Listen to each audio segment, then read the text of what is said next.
On vous souhaite la bienvenue à ericlatour.com. Dans quelques instants, on vous parle d'une exposition qui va se tenir très prochainement au Musée du Haut-Richelieu pour souligner les 20 ans du Grand Verglas. Mais d'abord, on vous parle d'éducation, de la Commission scolaire des Hautes-Rivières avec sa présidente André Bouchard, parler des enjeux pour 2018, mais aussi, vous savez que votre compte de taxe scolaire va baisser de 40 %.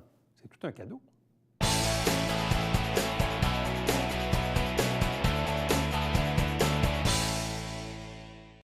Parlons du monde de l'éducation, parlons des enjeux 2018 au sein de la Commission scolaire des Hautes-Rivières avec sa présidente André Bouchard. Bonsoir et bienvenue. Bonsoir, M. Latour. Mais parlons aussi de taxes. Oui. Parce que c'est un moment de l'année où souvent au niveau municipal, les gens ont appris, notamment dans le cas de Saint-Jean, que les taxes vont augmenter de 2,1 %. Mais de façon quand même assez inhabituelle, on a appris presque en même temps que le compte de taxes scolaires était en forte baisse. Et même quand on regarde les projections pour une maison d'à peu près 235 000 où les taxes étaient de 633 bien cette année, vous allez payer 374 C'est quoi? C'est 40 de moins? Oui, c'est une baisse de 40 pour notre commission scolaire. Qu'est-ce qui s'est passé? Bien, qu'est-ce qui s'est passé? Il y a un projet de loi qui a été déposé au mois de décembre. Puis, moi, je pense que ça fait partie des étrennes de Noël.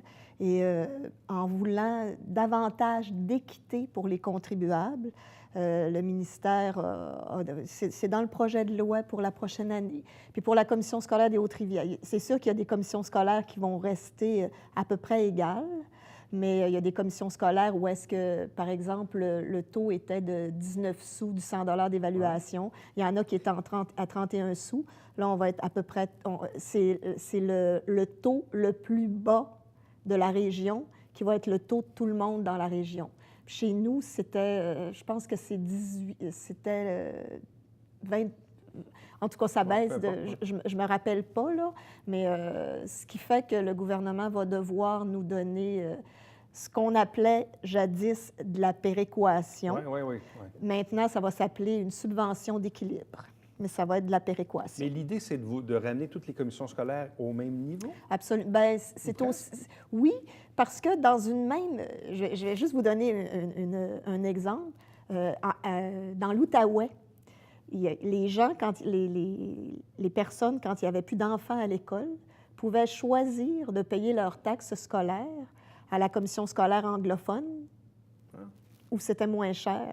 Alors, il y avait une perte de taxation qui était importante. Il y avait une migration vers les commissions scolaires anglophones. Mais dans le fond, c'est un peu comme un certain retour en arrière, parce qu'on se rappelle, il y a quelques années où les taxes avaient grimpé de façon vertigineuse, parce qu'en quelque part, pendant plusieurs années, le gouvernement vous donnait une certaine forme de péréquation. Il y avait un congé de taxes pour les contribuables. Bon. Et une péréquation qui a cessé à un certain moment. Oui, en 2013. Donc, le gouvernement a étiré la source pendant quelques années. Après ça, a comme fermé le robinet. Et là, l'odieux est tombé un peu dans la cour des commissions scolaires. Il fallait soit maintenir les services, mais presque doubler les taxes dans certains cas. Absolument. C'est à ce moment-là, pour la commission scolaire des Hautes-Rivières, ça a représenté 14 millions sur 3 ans. Alors, une augmentation sur 3 ans. La première année, les taxes, on est allé récupérer 7 millions, puis les 2 autres années, 3,5 millions. Puis c'est ce qui, personnellement, me fait peur dans cette annonce-là, parce que la subvention d'équilibre qu'on va avoir, qui va combler le 41 de perte de taxes, et peut-être aussi des pertes d'intérêt qu'on va subir parce qu'on va avoir moins de taxation. Bien, quand le gouvernement a des sous, ça va bien. Mais d'ici quelques années, bien, je ne le sais pas, moi, un prochain gouvernement. Mais M. Leitao, qu'on a rencontré avant les fêtes, nous a rassurés en nous disant que la subvention d'équilibre serait inscrite dans la loi. Donc, ce qui va garantir... Le revenu de taxation manquant. Mais on s'entend que c'est une diminution de taxes pour les contribuables. Les contribuables sont très heureux et je suis heureuse pour eux aussi. Mais ça va s'appeler un impôt, là, parce que la dépense, elle va quand même être là. Les taxes scolaires, ça paie des directions d'école, des secrétaires d'école, des concierges, le centre administratif, les services. Ce que les gens paient avec leur taxation scolaire, et là, bien, La dépense, ça va être là quand même. L'autre dépense, ça va se faire via la TVQ ou nos impôts Via l'impôt. provinciaux. C'est ça. Oui, parce que le gouvernement... Par les autres revenus du Le gouvernement. ministère de l'Éducation va nous compenser pour la perte de taxes. Alors, mais au fond, c'est parce que le gouvernement aussi, probablement, a certains surplus oui. et cette marge de manœuvre de redonner à l'éducation. Mais en même temps, sur le plan politique, comme je disais tantôt, les commissions scolaires ont eu l'odieux d'augmenter les taxes. Ouais. Mais là, c'est le gouvernement qui récolte le crédit de les abaisser. Aux dernières élections les dernières élections scolaires, ça a été un thème. Les gens qui se présentaient disaient on va baisser les taxes scolaires parce qu'ils venaient de remonter. Bien là, c'est nous c'est le gouvernement qui nous permet de diminuer les taxes scolaires, puis il va y avoir des élections scolaires. Bon. Et là, d'ailleurs, il va y avoir des élections provinciales début octobre. Oui. Et le mois suivant, donc, il y aura aussi des élections scolaires. Oui. Donc, ça aussi, c'est prévu. Là. Pour nous, c'est confirmé. On a reçu une lettre du ministère, la direction générale a reçu une lettre au mois de décembre, avant de quitter pour le congé, pour nommer un président d'élection et enclencher la machine électorale. Mais entre vous et moi, c'est déjà difficile de déplacer les gens aux urnes pour voter aux élections scolaires. Si les gens, en plus, vont avoir eu des élections provinciales un mois avant, il n'y a rien pour aider la cause des commissions scolaires, ça. On s'entend, M. Latour, les conditions sont loin d'être gagnantes.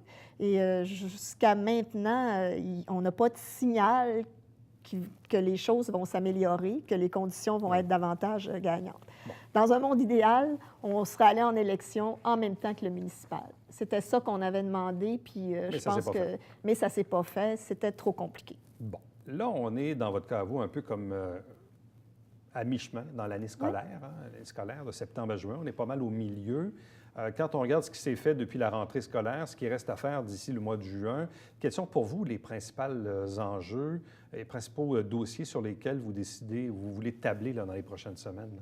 Dans les prochaines semaines, on est actuellement en train de... Nous, on est en fin de plan stratégique. Oui. Alors, on est dans les consultations pour le plan d'engagement vers la réussite.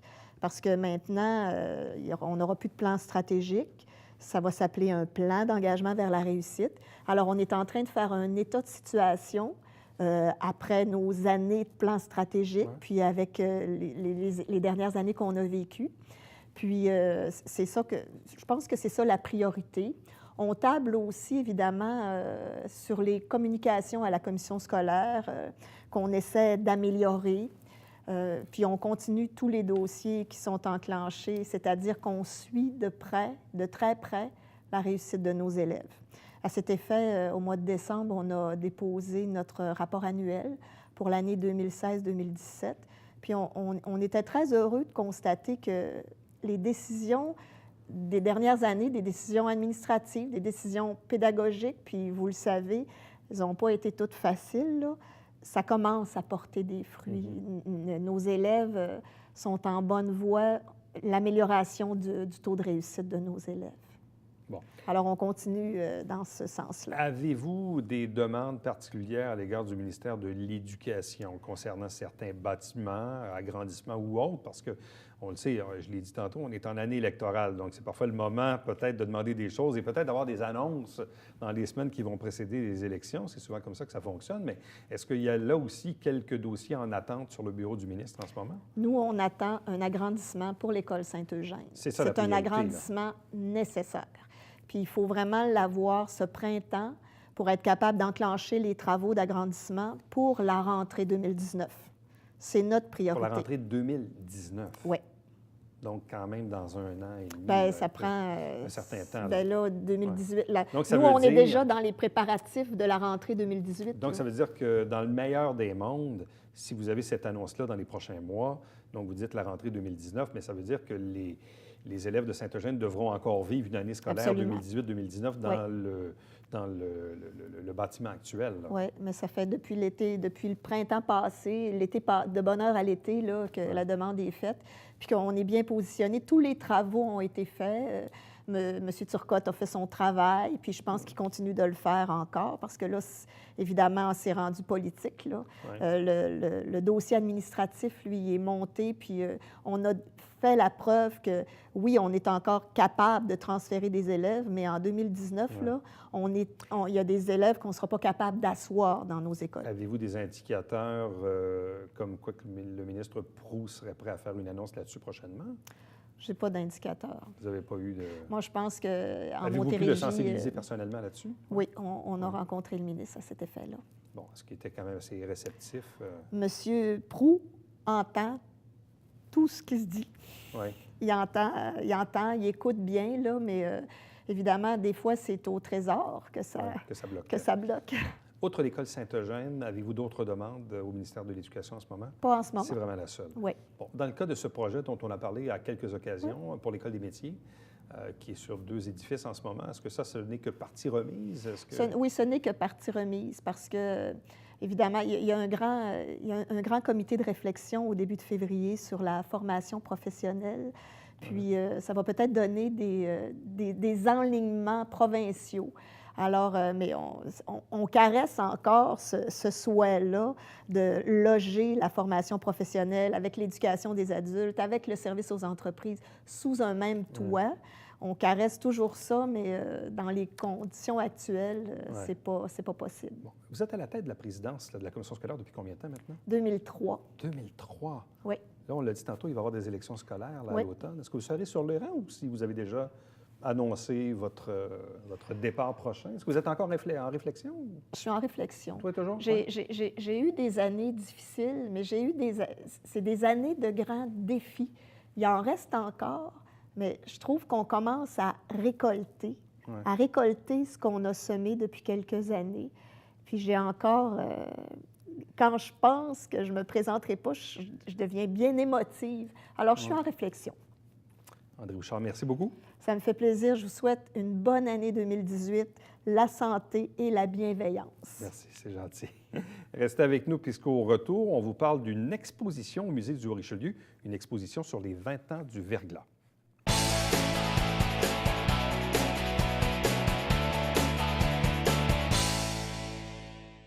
Mesdames et messieurs, bonjour et bienvenue à la Justice entre nous. Mon nom est Serge.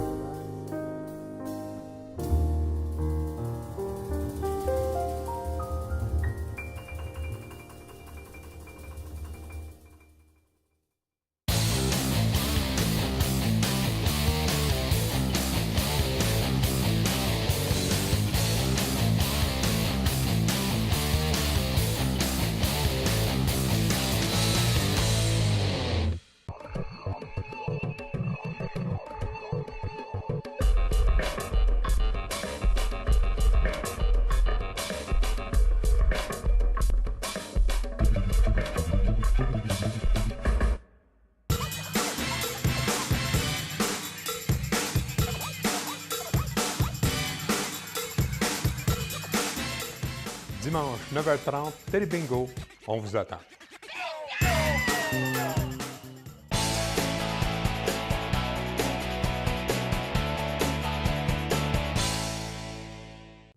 Depuis le retour des fêtes, on est un peu dans une thématique de verglas parce qu'on célèbre les 20 ans de cet épisode quand même important ici à Saint-Jean-sur-Richelieu et un peu partout en Montérégie. Et le musée du Haut-Richelieu a eu cette excellente idée de tenir une exposition. D'ailleurs, exposition qui va se tenir du 18 janvier jusqu'au 11 mars prochain. Avec nous pour en parler, 2 invités. D'abord, France Bourassa, qui est la directrice générale du musée. Bonsoir. Bonsoir, Éric. Accompagnée de Marie-Pierre Rioux, qui est responsable des expositions temporaires. Bonsoir et bienvenue. Bonsoir. Alors, comment l'idée est-elle venue sur le tapis pour que le musée décide d'organiser cette année une exposition pour souligner les 20 ans du verglas? Bien, chaque année, en fait, on a toujours un processus pour trouver les prochaines expositions. Et en regardant les dates, en fait, avec Marie-Pierre, on a constaté évidemment que ça va faire 20 ans. Ça fait 20 ans maintenant, c'est la crise du verglas. Et on s'est dit, même si c'est de l'histoire relativement récente, parce qu'on est plus habitué, en fait, de traiter de choses qui datent vraiment de plusieurs années, on s'est dit quand même que c'était un incontournable. Et ce qui est intéressant, dans cette proximité-là, c'est qu'on peut rencontrer des gens qui peuvent témoigner de cette page d'histoire-là. Donc, tout ça se mettait en place, ces idées-là se mettaient en place pour qu'on soit capable, en fait, d'aller créer notre exposition. Donc. Bon, et qu'est-ce qu'on présente? Des photos, des vidéos, des témoignages? Est-ce qu'il y a même des objets particuliers? En même temps, on est dans l'histoire un peu récente, comme dit France. On a le luxe d'avoir des témoignages vivants, si on veut. Comment ça s'articule au niveau de l'exposition? C'est sûr qu'on a surtout axé sur des textes, donc présentation de panneaux, mais on a aussi beaucoup de témoignages. Donc, on a tenu à rencontrer les gens qui l'avaient vécu, puis beaucoup de photos également. Donc, on a fait des appels à tous pour que le public participe. Donc, on a aussi énormément de photos, des témoignages. On a moins d'objets parce que l'exposition va être itinérante. Donc, elle va se promener dans les régions autour de Saint-Jean par la suite. On va faire aussi les pôles du Triangle Noir, donc Grimby et Saint-Hyacinthe. Donc, on a moins fait d'objets pour les contraintes de déplacement que ça a impliqué. Est-ce que c'est la première fois que le musée tient une exposition qui peut, comme ça, être itinérante et aller se balader dans d'autres villes à proximité? C'est officiellement la première Ouais, fois. c'est assez rare, Souvent, en fait, on va faire des expos qu'on est capable de sortir quelques panneaux, des fois comme dans des points culturels comme le Salon Rouge de la bibliothèque à Saint-Luc, ces choses-là. Mais celle-là, elle a vraiment été conçue de A à Z pour se promener. C'est pas une partie d'expo qu'on dit on est capable d'aller ailleurs. Non, elle est vraiment... Et c'était notre objectif en allant chercher la subvention pour ça, de faire profiter au maximum de personnes, en fait, cette histoire-là, cette commémoration-là. Donc, oui, elle a été pensée, et c'est la première officielle, je vous dirais, oui. Et les musées de Granby et de Saint-Hyacinthe n'avaient pas fait la même chose que vous? Non, visiblement, non. mais ça fait quand même un bon petit bout là, que Marie-Pierre travaille sur la thématique. Et déjà, au début de ses recherches, elle a quand même contacté ces centres culturels où ça peut être diffusé pour savoir s'il y avait quelque chose qui se faisait, puis c'était quoi l'information et tout. Donc, les intentions, et là, on s'est rendu compte qu'eux ne faisaient pas rien de particulier. Avez-vous recueilli de l'information, donc, qui, oui, touche Saint-Jean, mais qui touche également de façon plus élargie la Montérégie? Oui, c'est ça. On a accès vraiment à des témoignages. On a plusieurs, c'est ça, on a des politiciens de la région d'ici, mais on a aussi le maire de Napierville qui a témoigné. On a été avec des gens plus largement connus aussi, donc comme M. André Caillé, qui était PDG d'Hydro-Québec. Ça va rejoindre la plupart des gens. Pour les radios aussi et tout. Donc, on essaie d'aller assez large pour que un peu tout le monde se reconnaisse, pour pas que ça soit seulement axé sur Saint-Jean, mais pour que la population de Saint-Jean trouve aussi des petits points de repère, des petits souvenirs qui les fassent sourire aussi. Donc, c'était aussi un petit peu un des débats de faire en sorte que tout le monde puisse retrouver sa petite anecdote là-dedans, dans l'exposition. Qu'est-ce qui est le plus marquant dans les témoignages? Parce que c'est sûr qu'on a entendu parler beaucoup du verglas dans les années qui ont suivi, ou même au 5e, au 10e, au 15e anniversaire, mais qu'est-ce qu'on ne sait pas du verglas? Qu'est-ce qu'on ne sait pas de cet épisode-là, d'anecdotes peut-être qui n'ont pas encore été racontées, qui n'ont pas été vues? Est-ce qu'on apprend encore des choses aujourd'hui, 20 ans plus tard? Bien, c'est une bonne question. Toi, c'est Marie-Pierre qui a vraiment mené les entrevues, donc je sais que tu avais eu des petites choses, je dirais, savoureuses, entre guillemets, là. Oui, on a eu plusieurs anecdotes. Par exemple, comment ça a commencé l'histoire du col roulé pour M. Caillé, qui est devenu justement l'icône du verglas. On va plus en profondeur là-dedans. On essaie d'avoir... C'est sûr que tout le monde a été un peu de leur anecdote. Ce qui nous a surpris aussi dans ces témoignages-là, c'est que finalement, après 20 ans, les souvenirs sont surtout positifs. T'sais, on a des...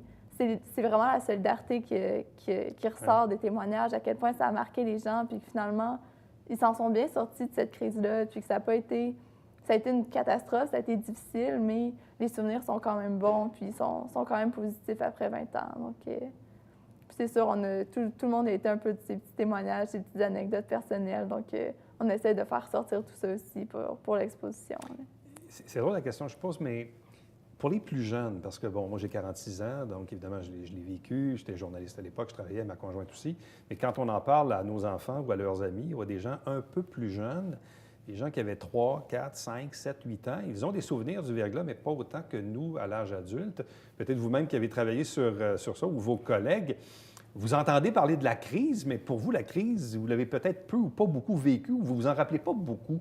Donc, les jeunes qui vont aller voir cette exposition-là, ils vont en retenir quoi? Est-ce qu'ils vont être capables de mettre des images sur ce qu'ils ont entendu peut-être dans leur enfance? C'est un peu ce que je m'en allais dire. C'est justement, ils vont être capables, à partir de notre exposition, peut-être de comprendre l'ampleur que ça a eu, parce que moi, personnellement, je n'habitais pas à Montérégie à l'époque. J'étais quand même relativement jeune aussi, mais moi, je ne l'ai pas vécu dans mon secteur, zéro panne d'électricité, mais de voir des images, d'avoir des témoignages, puis de voir comment les gens s'en sont sortis après des semaines sans électricité. Tu sais, juste, Aujourd'hui, on a une panne d'une heure, on ne sait plus quoi faire de nos 10 doigts au bureau parce que tout tourne autour de l'électricité et tout. Fait que je pense que pour les jeunes, ça va rendre ça plus concret. C'est pas juste un souvenir, là, je pense que ça peut les marquer, à mon sens, à moi. Oui. Est-ce que vous-même, en menant des entrevues, vous avez appris des trucs ou votre regard a changé un peu sur l'événement? Oui, bien moi, j'avais 2 ans à l'époque aussi, donc des souvenirs personnels de l'événement, j'en ai aucun. Tu sais, j'ai un peu ce que mes parents m'avaient raconté et tout. Puis ce qui était intéressant aussi, c'est qu'on a fait une entrevue avec quelqu'un qui avait 15 ans à l'époque. Puis c'est une vision totalement différente du verglas. Tu sais, pour lui, c'était le fun, c'était pouvoir aller jouer dans le parc en face où les arbres étaient glacés, c'est ça, pas d'école. On pouvait aller chez les cousins jouer aux jeux vidéo, tout ça. Puis c'était ça qui l'a marqué. Puis quand on parle de la présence de l'armée dans les rues, de la police et tout, que la SQ était mobilisée, que la gendarmerie royale aussi était là, lui, il n'a aucun souvenir de ça. Il n'a pas remarqué l'armée qui était là et tout. Pour lui, ça a été une période, c'est sûr, il voyait que c'était difficile pour ses parents, mais ça reste relativement le fun de pouvoir de pas avoir d'école puis de marcher sur la headset à côté de chez lui et tout. Donc, c'est sûr que c'est marquant, justement, pour moi aussi, d'apprendre ça, de voir tous les côtés. Je ne veux pas en rencontrant les gens aussi, de voir... Est-ce qu'on est capable de mesurer l'ampleur de la crise pour, justement, quelqu'un qui avait, comme toi, 2 ans, être capable de mesurer l'ampleur de la crise qui, oui, peut-être les gens en ont un bon souvenir de solidarité principalement,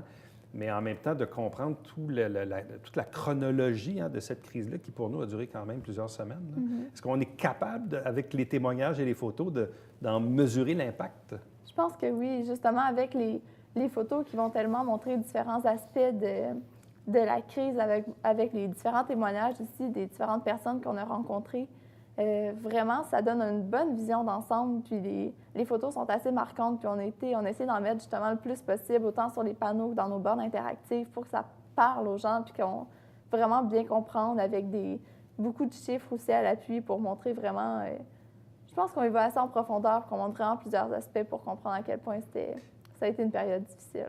Au niveau de la recherche d'images, parce qu'encore là, les médias ont diffusé à profusion des photos ou encore des vidéos de cette crise qu'on revoit là, périodiquement dans les bulletins de nouvelles à chaque année. Bon, ici, localement, moi, j'ai moi-même le souvenir, évidemment, de Jacques Paul, qui était photographe au Canada français, d'une fameuse photo qui est pas très loin du restaurant Vito, là, sur la rue Champlain, qui avait d'ailleurs servi pour faire une espèce de coton ouaté, que j'ai encore à la maison, d'ailleurs, que ma conjointe ne veut pas que je porte. Pas très joli, mais c'est un souvenir. Mais encore là, c'était une photo marquante. Mais est-ce qu'on a trouvé aussi, dans cet appel de recherche de visuels, des photos inédites, des photos qu'on n'avait peut-être pas encore vues de certains paysages ou, bref, je ne sais pas, là. Moi, je n'aurais pas tendance à dire qu'on a des photos nécessairement inédites, mais ce qui est intéressant, c'est que c'est les souvenirs personnels, c'est la vision que chacune des personnes qu'on a rencontrées en entrevue puis qui avaient des photos, mais eux, comment ils ont vu la crise, on le voit à travers leur appareil photo. Donc, je pense que c'est la vision de monsieur, madame, tout le monde, plus que du capteur d'images professionnel qui cherchait peut-être la scène un peu plus wow, tu sais. Moi, c'est la perception que j'en ai des photographies qu'on a eues. C'est vraiment les gens dans leur quotidien, ce qu'ils voyaient autour d'eux, comment ils sentaient, comment ils le voyaient. Donc, Faire le tour de l'exposition pour le visiteur peut prendre combien de temps? Oh, c'est une bonne question. C'est difficile à évaluer parce qu'on a quand même, on est à 13 panneaux d'information. Donc, si on prend vraiment le temps de tout lire, tu sais, plus les bornes, on a des bornes interactives aussi avec des témoignages, des photographies. Donc, tu sais, il faut compter... Je dirais autour d'1 heure, mais ça peut être plus long si vous vous mettez vraiment à tout lire et à... Oui. Il y a du matériel et on a dû couper parce que, bon, à un moment donné, tu dis... Il faut faire des choix. Bien, il faut faire des choix et c'est ça qui a été difficile. Tu sais, ça aurait été intéressant de mettre tous les témoignages qu'on a eus, mais on s'est servi de tout ce qu'on a eu, mais des fois, on a fait des résumés au lieu de mettre, tu sais, des fois, bon, les enregistrements qu'on a, bien, on a fait des coupures, on n'a pas eu le choix. Mais c'est des archives qui sont quand même très précieuses pour nous, qu'on va garder dans notre réserve. Là. Donc, l'exposition, on le rappelle, du 18 janvier, c'est un jeudi, en fait, c'est le lancement, le vernissage, jusqu'au 11 mars. Généralement, quelles sont les heures d'ouverture du musée pour que les gens puissent peut-être le planifier dans leur horaire pour aller faire un tour chez vous? Bien, peut-être juste spécifier, en fait, le 18 janvier, c'est le vernissage. Donc, c'est ouvert au public à partir de 17 h. Donc, c'est vraiment un 5 à 7. Donc, dans le courant de la journée, on finit toujours les montages et tout. Et à partir là, des horaires réguliers du musée, c'est vraiment du mardi mardi au samedi, 11h à 17h, ou le dimanche de 13h à 17h. Juste le lundi qu'on est fermé. Bon. Et le coût d'entrée? C'est 10 par personne. Bon, 10 par personne. Est-ce que vous pensez à obtenir un succès particulier avec cette exposition-là? Parce que, évidemment, ça rappelle un souvenir dont on a le goût de se rappeler. C'est drôle à dire, mais c'est un peu ça. Je ne dis pas que les autres expositions n'ont pas d'intérêt particulier, mais ça, on est dans un truc un peu plus qui a marqué l'imaginaire récent, je dirais. Mais c'est comme on disait en début d'entrevue, le fait que les gens s'en souviennent, que beaucoup l'ont vécu ou qui ont de la famille qui veulent leur présenter ce genre d'événement-là.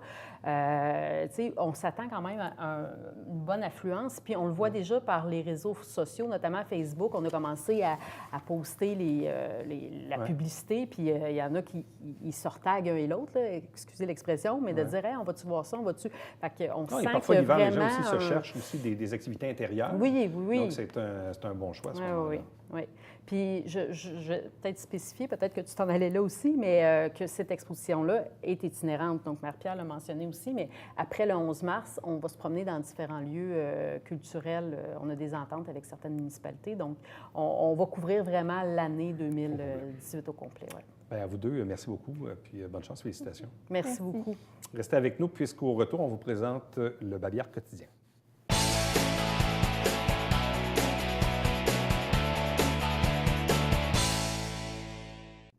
Du 9 au 11 février, du côté de Venise, en Québec, il y aura du hockey d'antan. Si ça vous intéresse, vous avez l'adresse Internet en bas d'écran. Donc, c'est un bel événement à venir sur la baie Missisquoi. Maintenant, parlons de l'émission Saint-Jean-sur-Richelieu. Chaque semaine, on vous résume, on vous présente des extraits des travaux du Conseil de ville. Vous avez le rappel de la grille horaire à l'écran. Elle se retrouve également sur notre site Internet. Chaque dimanche matin, 9h30, en direct, au 9 ou au 609 HD, c'est le Télé Bingo avec 4 000 $ en prix, 30 dépositaires dans la région pour acheter vos livrets. Et pour avoir la liste, vous allez sur le site Internet www.tvhr9.com. Entre-temps, si vous désirez me joindre, faites-le par courriel. Éric Latour en un mot, à commercial-tvhr9.com. Voici les coordonnées de la télévision du Richelieu également. Et pour voir ou revoir des entrevues que vous avez peut-être manquées, pour ériclatour.com ou toutes les émissions de l'antenne de la télé du Richelieu, allez sur le site Internet. Et ériclatour.com est diffusé tous les jours de la semaine et surtout en rappel le dimanche en fin d'après-midi. À demain. Bye-bye.